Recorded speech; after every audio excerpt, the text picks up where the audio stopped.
పబ్లిక్గా ప్రజల మధ్య ప్రభువుకు సాక్షిగా తను నడిచాడు.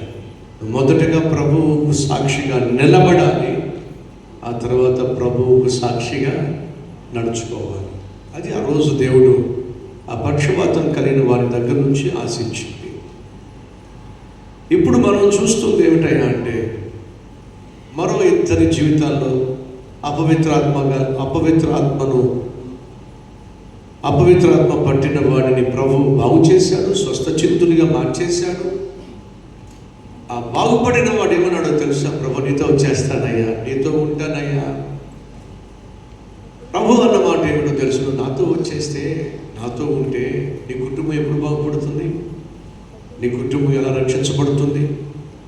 రక్షించబడ్డావు కదా, నువ్వు వెళ్ళి నీ కుటుంబాన్ని రక్షించుకో.